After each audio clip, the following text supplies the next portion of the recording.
What is going on, people? Chuck is back with another figure review. But today is going to be a special day because guess what? We have not only one, which is the Hiya Exquisite Basic Godzilla 2014. No, my friends. We have the SH Monsterarts GXK Evolved Godzilla. The fearsome Godzilla has evolved. We're going to be doing these figure reviews one by one. I'm going to make it as quick as possible today, and since everybody knows what the GXK one looks like, we're going to do that one last. We're going to be starting off with the 2014 Godzilla.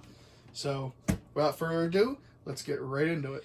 Starting off here with the 2014 Godzilla, we have the background from the movie, the classic scene of seeing the soldiers fall through the sky into San Francisco.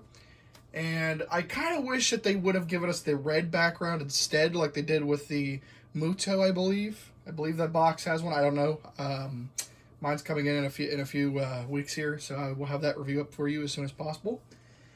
Starting off here, though, we have a beautiful, beautiful picture of the 2014 Godzilla on the box. Not really much box art to go around here, but here's a closer shot of the G-Man himself. And without further ado, let's get him out of the box, eh? And we are back. Starting off with the accessories. We have two little clenched hands. I think one's going to be perfect for when you are grabbing the Hayamuto female head for that classic roaring victory pose from the end of the movie. The detail here is not too bad. I just wish that, we could have gotten a third set of hands, maybe like some sort of like slashing hands, because as you remember in recent times, Hiya has been doing just closed hands and his regular hands when he's walking when they're slouched down. But I wish that they would kind of give us like more flexed hands for whenever we want to pose him, so he's slashing at his enemy like in GVK when he's fighting Kong and slashing his chest open. So, without further ado, and I dropped the hand. Goodness gracious. Let us show the G-Man himself. Of course, he has the short little stubby toes, his little elephant feet, like in the movie. I haven't fiddled with him too much, so he's going to be a little stiff still. I don't want to break him. So it looks like the feet could go 360 degrees, but I don't know why would you want to have his feet totally facing backwards. I rotate. Oh, I didn't realize I rotated his leg here. I was busy looking at the camera, making sure I had everything in shot. So his arms move pretty well. If you want to have him in this sort of T pose, you could pretty much do it. I apologize for my bird dinging his bell in the background. Can't do nothing about it. His hands pretty much have good articulation, as well as could be for a Hiya figure. I know that they're not too advanced with the articulation, but I feel like that's going to change with their Evolved Godzilla whenever he eventually ships. Hiya, if you're watching, please ship him out. We want him. Anyways. The head sculpt here isn't too bad. I mean, I'm noticing some gap issues with the figure here. The teeth actually seem on mine to be molded somewhat well. Tongue, of course, has the... oh, wait. Is he not... Oh, his tongue might not actually have the ability to move up and down unless mine's just stuck. At any rate. The eye paint, however, if I bring it in closer here, is inaccurate because he is supposed to have like orangish yellowish eyes, and they for some odd reason gave him like a light blue white mixture. I might end up fixing that myself, but for all things considered, he pretty much can look straight up, but you have to like pose him well enough for it, and they see, like I'm talking about, the gap on this is just horrendous, which with enough critiques, I think they'll end up fixing that issue in the future. As for the dorsal spines, the sculpting and the paint job is amazing on these. I cannot believe at the detail on these.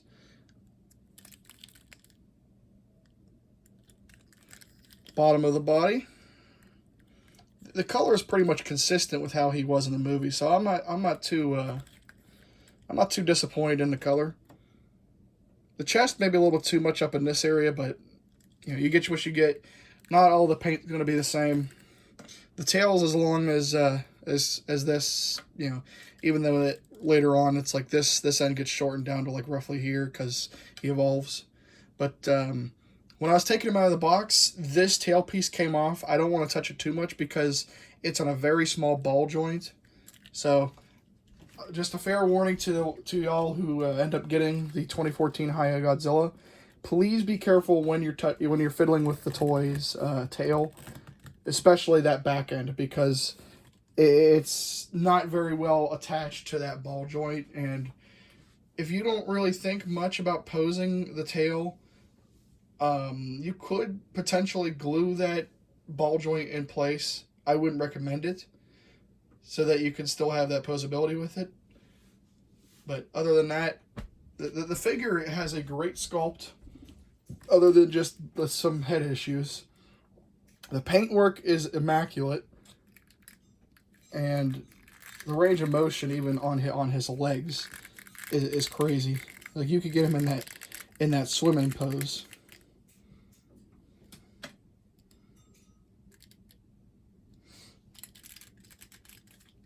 But other than that, let's move on to the Evolved Godzilla from SH Monsterarts. Alright, and we are back with the GXK New Empire Evolved Godzilla from SH Monsterarts. I do love the box art of what they're doing with the GXK line for their figures. Like the purple and the blue, the pinks, they're supposed to represent the Hollow Earth colors a little bit, and then obviously this color scheme is more so for the Evolved Godzilla. Alright. And I already pulled this figure out of the box, and off camera actually I noticed a lot of key issues with him, so I ended up painting it. Bring him over here, and boom, here we have the Evolved Godzilla. Now the figure articulation is questionable in some areas, but it's not too much so that it's ruining the figure's likeness. The only issue I had was the paint job that they did with the figure. And I'm going to tell you where I sort of touched up the paint a little bit on this figure. So we know he's supposed to be a little bit greenish in the movie, so I touched up with a mixture of some paint for D&D characters, and I mixed up some dark green with some black to you know, get some equality to that to the paint. So I added a little bit along here. I don't know if you can see it well because of the light, but let me get my finger out of the way there. I sort of touched up the paint a little bit on both sides to give him more of that greenish hue that he has in the film. I touched up his chest a lot too. You know, if the light can work with me here. The gap here is also horrendous. The gap is just terrible. That I don't like about the figure, and there's plenty of opportunity to fix it, and they'll probably end up, when they end up doing a Spitfire version, or Atomic Breath version, I'm sorry, of Evolved Godzilla, they're gonna, you know, they'll probably fix the chest, but I doubt it. The spines are translucent. If I had another light on, actually, hold on, I got a flashlight here. Where's that flashlight at? I don't have a small one, but a big one ought to do the job. As you can see, the spines are translucent.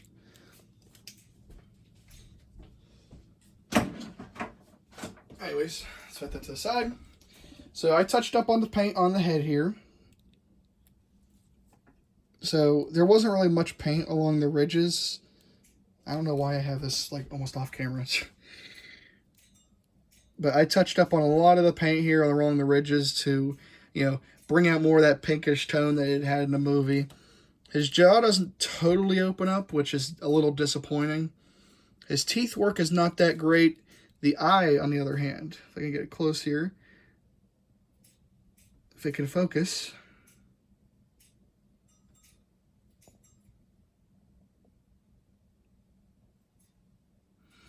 Come on. Okay. It doesn't look like the camera wants to focus today.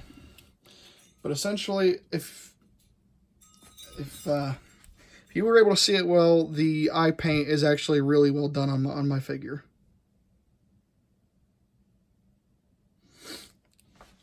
As for the articulation-wise, you know, his hands, his arms, they move pretty well.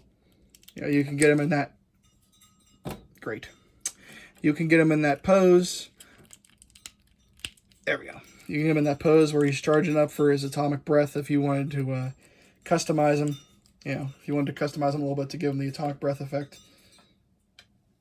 But for now, I just have him in this pose.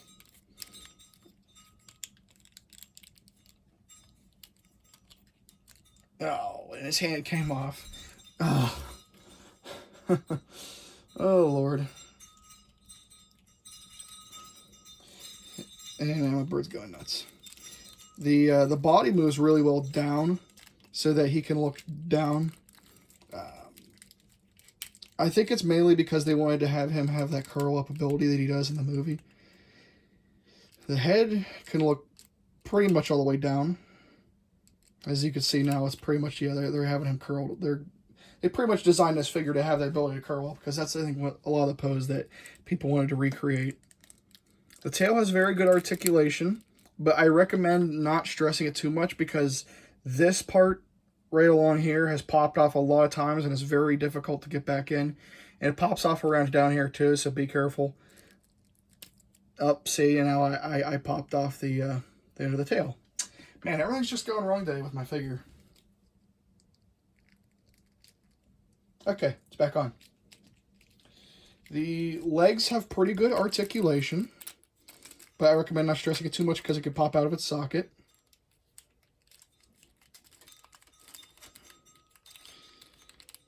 Overall, though, it's not too bad. It's just I wish some things could have been done better and the paint job was a little better, but you know, quality control was not the best at Bandai. I couldn't speak there for a second. Yeah, quality control is not the best at Bandai. Meanwhile, at Hiya Toys, it's pretty good. The paint's usually 100% accurate with any of their figures. Let's see if I can get him curl up in that classic little pose here for when he's sleeping in the Coliseum.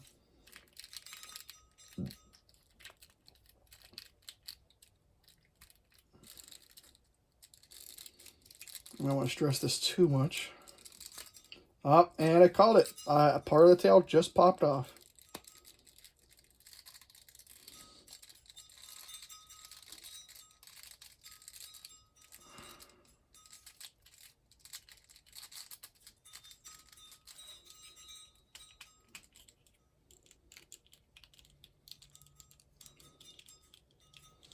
Oh yeah, he came with other hands too, didn't he?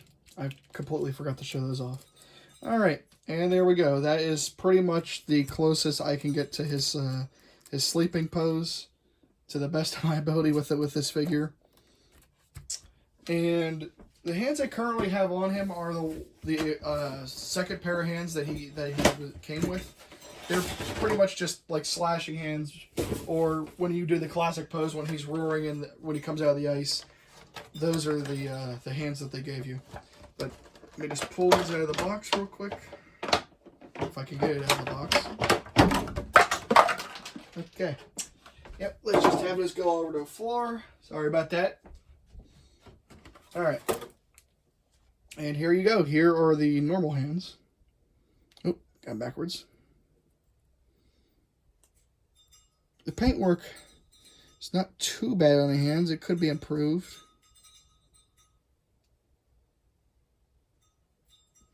But overall, it is very good for what we got. And that is pretty much going to be wrapping up this review. So if you enjoyed, I hope you had a wonderful time watching. Stay tuned for any more future figures in the future, which there definitely will be. Because I have the Hiya one coming in a few weeks. and I have a 1954 one that I am going to probably be reviewing next, for the 70th anniversary. But overall, these figures are great for what they are. You know, we have a $140 figure compared to a $50 figure, so let me know in the comments which one looks better in terms of paint job and sculpt.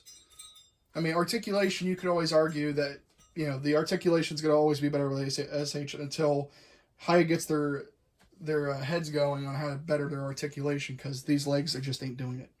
But overall, I still love relatively both paint jobs and sculpts. I just wish that SH had better quality control, but hopefully with enough complaints in the in these coming years, months, who knows how long it'll take them, they can better their figures. But anyways, I hope you guys enjoyed. Like and subscribe. Come back for more. Have a good day. Stay happy and healthy.